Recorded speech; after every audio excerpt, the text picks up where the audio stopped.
पाठ 14 बंटी और कंप्यूटर। पाठ प्रवेश। कंप्यूटर आज के समय की आवश्यकता है, पर किसी भी वस्तु का अनावश्यक या अधिक प्रयोग हानिकारक भी सिद्ध हो सकता है। इस पाठ में बंटी कंप्यूटर के अत्यधिक प्रयोग के कारण मुश्किल में फंस जाता है। दुबला पतला बंटी धीरे धीरे मोटा होता जा रहा था।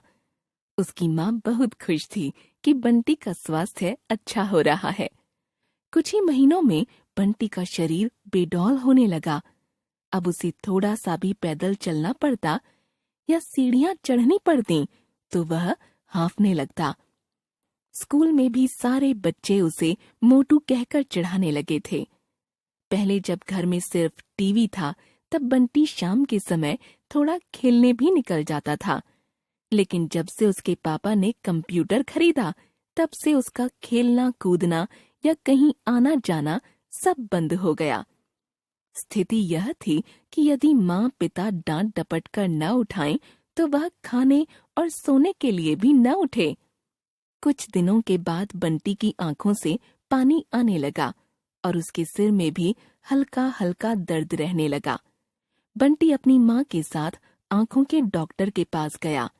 जांच करने के बाद डॉक्टर ने भी यही बताया कि टीवी और कंप्यूटर के सामने लगातार देर देर तक बैठने के कारण उसकी आंखें कमजोर हो गई हैं।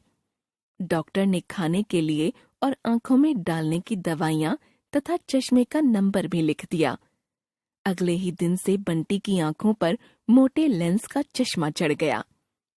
घर में कंप्यूटर आने के बाद बंटी के पढ़ने लिखने का ढंग भी बदल गया था। पहले तो वह हर विषय के नोट्स तैयार करता था, पर अब वह कंप्यूटर पर हर विषय की अलग अलग फाइलें मेमोरी में भरकर निश्चिंत हो जाता था। माँ लिखने का अभ्यास करने को कहती तो वह कहता, उफ माँ, आप वही पुराने जमाने की बातें लेकर बैठ गईं। अब कॉपी किताब और कलम दवात का जमाना नहीं रहा। यह कंप्यूटर युग है। सारा ज्ञान, सारी सूचनाएं कंप्यूटर की एक छोटी सी चिप में बंद कर ली जाएंगी। परीक्षाएं शुरू हुईं।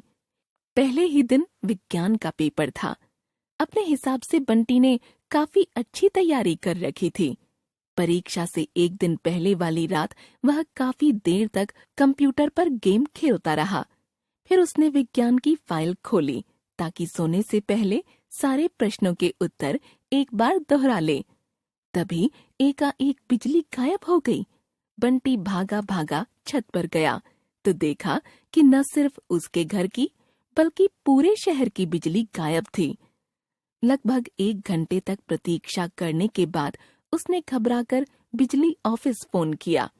यह लोकल फॉल्ट नहीं है, ग्रिड फेल हो जाने के कारण पावर स्टेशन से ही सप्लाई बंद है। कल सुबह से पहले बिजली आने की संभावना नहीं है। बिजली ऑफिस से सूचना मिली। बंटी के तो पांव तले की जमीन ही खिसक गई। सारी रात बंटी को नींद नहीं आई। सवेरे बहुत उदास मन से वह परीक्षा देने पहुंचा और पुरानी याददाश्त के आधार पर प्रश्नों के उत्तर लिखने लगा। लेकिन यह क्या, उसकी कलम तो गति ही नहीं पकड़ पा रही थी। कारण यह था कि काफी समय से उसका लिखने का अभ्यास छूट चुका था। वह जैसे तैसे अभी 3-4 प्रश्नों के ही उत्तर लिख पाया था कि समय समाप्ति की घंटी बज गई और उसे उत्तर पुस्तिका जमा करा देनी पड़ी। जब बंटी स्कूल से मुंह लटकाए घर लौटा तो माँ ने भांप लिया कि दाल में कुछ काला है। क्यों बंटी, क्या बात है? तुम्हारा मुंह क्यों लटका है? पेपर कैसा हुआ? माँ ने पूछा। माँ, पेपर खराब हो गया। बिजली न होने के कारण रात में मैं प्रश्नों के उत्तर दोहरा भी न सका था और जो कुछ याद था उसे लिखने बैठा तो कलम ही नहीं चल रही थी। जब भी तेज लिखने का प्रयास करता तो ऐसा लगता जैसे हाथ से कलम छूटी जा रही है। बंटी ने रुआंसा होकर बताया। बंटी की सारी बात सुनकर माँ ने उसे समझाया, बेटा, भले ही यह कंप्यूटर का युग है, पर अभी भी किताब कॉपी का चलन समाप्त नहीं हुआ है और न कभी हो सकता है। कंप्यूटर पर एक क्लिक में सारी जानकारी मिल जाती है। तुम हर बात याद रखने के लिए भी उस मशीन पर निर्भर रहते हो, अपने मस्तिष्क पर नहीं। किताबें पढ़ने लिखने से मस्तिष्क का विकास तथा लेखन से अभ्यास पक्का होता है। मैं अब सही तरीके से पढ़ाई लिखाई करूंगा और जब आवश्यकता होगी तभी कंप्यूटर का प्रयोग करूंगा। यह कहता हुआ बंटी अपना स्कूल का बस्ता खोलकर अगले पेपर की किताबें निकालने लगा।